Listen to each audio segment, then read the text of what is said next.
Hey, it's Ira Wiley. Today we're going to compare two kinds of investment properties in Victoria. Short-term vacation rentals such as Airbnbs versus long-term tenanted properties.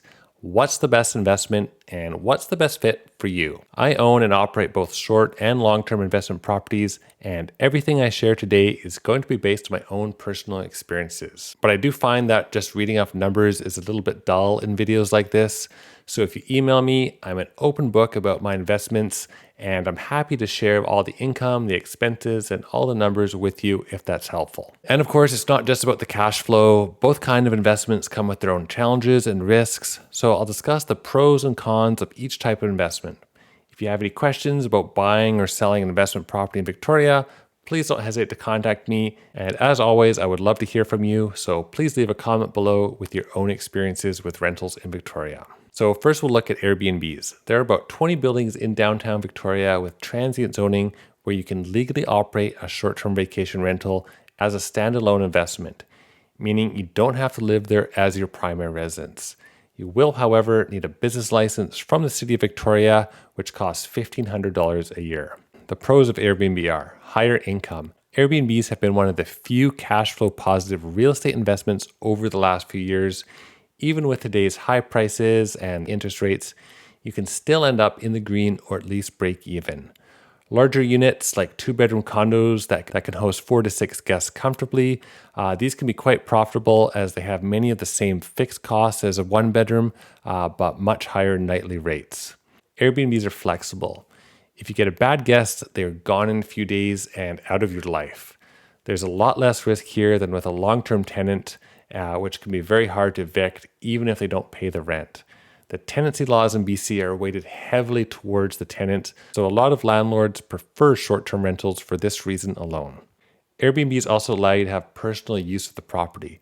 I have a lot of clients in Vancouver and elsewhere in Canada who book off the property for themselves or they book it off for the family. The flexibility is huge on this kind of property, and the personal use can be a big benefit to the right person, perhaps if they're coming into town for work, for example. And now the cons of Airbnbs. Running a short-term rental is a lot of management, and this is not a passive investment. As a host, you're dealing with inquiries, bookings, check-in logistics, and hiring cleaners. Laundry can also be a big issue. I know it's a big pain point for us, especially if the turnaround times are tight. And the guests can call you at all hours for any problem they might have. For example, if the TV doesn't work. You could hire a property management company to take care of everything. They take 20% of the gross revenue, but that will really cut into your bottom line significantly. You could also run into an unfriendly strata, even in a transient zone building. Airbnbs take a lot of heat these days. They're really big targets with all the housing affordability problems we have. So make sure you do your homework on what buildings legally allow Airbnb and how many other vacation rentals are operating in that building.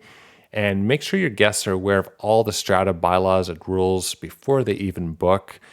One of the first benefits of a long-term rental is it's more predictable, which makes it easy to budget and plan ahead for.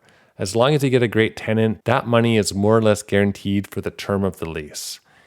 If you want a more hands-off investment than a vacation rental, a long-term rental is a good way to go. You get a lot less calls, and they'll usually be related to appliance problems and minor repairs. Investing in a long-term property also allows you to buy and hold a property that has latent value and can be rezoned in the future. Also consider maybe buying a property for your children or your retirement down the road. Collect the rent, hold the property, and then you can use it when the time comes. What are the downsides of long-term rentals?